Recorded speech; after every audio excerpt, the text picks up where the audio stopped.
అన్న నమస్తే అన్న. నమస్తే అన్న. ఎవరన్నా? తిరుపతి అన్న. తిరుపతి. ఓ మంచిది. పుష్ప సినిమాలో గంగమ్మ జాతర అంతా ఎపిసోడ్ అంతా తిరుపతిలో జరిగేదే కదా? అవునన్న. అంటే రియల్ కూడా అలాగే ఉంటుంది అన్న అక్కడ? అంతే, ఇంకా చాలా వరకు సీన్లు అయితే చాలా పెట్టుంటే ఇంకా కొద్దిగా హైలైట్ అయి ఉంటుంది. తిరుపతికి బాగా ఆ జాతర అనేది హైలైట్ అయి ఉంటుంది.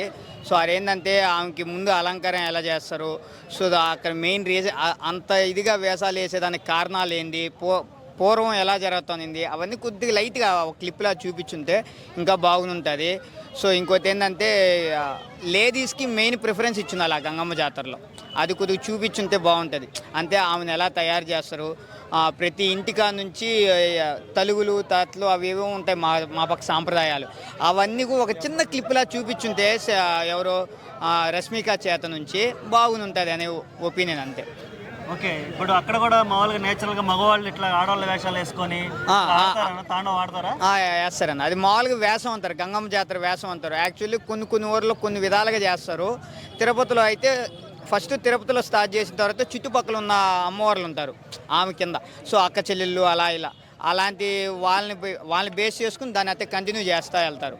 కానీ ఫస్ట్ తిరుపతి జాతర స్టార్ట్ అయిన తర్వాతే చుట్టుపక్కల ఉన్న అన్ని విలేజెస్ స్టార్ట్ అవుతాయి.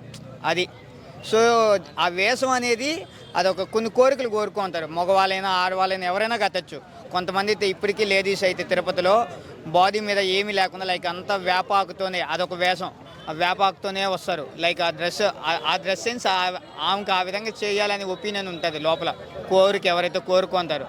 అదేవిధంగా బాయ్స్కి ఉంటుంది, నాకు జాబ్ రావాలనో, మంచి వైఫ్ రావాలనో, మంచి ఫ్యూచర్ ఉండాలనో, అలా ఏదైతే కోరుకుంటారో దాని ఓకే అయిందనుకో, దాని ప్రకారం ఆ ముక్కు అనేది తీర్చుకుంటారు అమ్మవారి ముందు. అది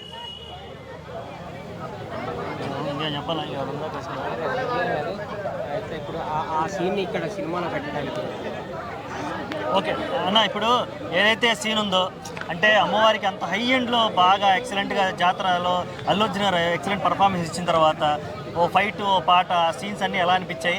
జాతరలో ఇటువంటి డ్యూట్ పెట్టడం మీద కూడా కొంచెం అభ్యంతరాలు ఉన్నాయి, దాని మీద అభిప్రాయం? డ్యూట్ అంటే ఇంక మనం ఏదైనా వ్యతిరేకం చేసాం అనుకో, వాళ్ళ సినిమా కదా అని ఒక డైలాగ్ వేస్తారు.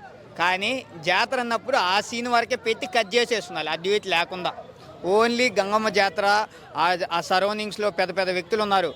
Last time ex-MLA Karunakar Reddy గారు ఉన్నారు. ఆయన చేసినంత మేలు, ఆయన ఆ జాతరకి ఎంత అలంకారం చేసినారో, అదేవిధంగా ఇప్పుడు ఎమ్మెల్యే ఉన్నారు జనసేన పార్టీ నుంచి, వాళ్ళు అంటే ఈ సీన్లను జస్ట్ ఒక క్లిప్లా పెట్టున్నాలి. అవన్నీ కూడా అల్లు అర్జున్ చేతుల మీద కానీ పెట్టుకుంటే బాగుంటుంది అని ఒపీనియన్, అంతే ఇండివిజువల్గా. కానీ ఆయన డ్యూయట్ సాంగ్ అది కంటిన్యూ చేశారే అల్లు అర్జున్, అది కొద్దిగా మాకంత కొద్దిగా ఇబ్బందిగా ఉంటుంది. అంటే ఒక గంగమ్మ జాతరలో ఆ విధంగా పెట్టడం అనేది తప్పు. ఎందుకంటే జాతర అన్నప్పుడు ఆ జాతర సీన్ వరకే చూపించున్నారు కంప్లీట్గా. ఆమె వేషం ఏంది, ఆమెకి ఎటువంటి లైక్ చుట్టుపక్కల లేడీస్ అందరూ ఎలాంటి అలంకారాలు చేస్తారు, అది ఎన్ని రోజులు చేస్తారు, ఆమెకి ఊరేగింపు అని ఉంటాయి. సో అలాంటి ఊరేగింపులు ఏం చేస్తారు, ఆ వేషాలు కట్టేదానికి రీజన్లు ఏవి, అవన్నీ చూపించుంటే ఇంకా బాగుంటుందని. అంతే. కానీ ఆ డ్యూయట్ సాంగ్ కొద్దిగా కలుపుకుని ఉంటే బాగుంటుందని, అదొక్కటే సుకుమార్ గారి నాకు తెలిసి తప్పు. అంతే. Okay, thank you.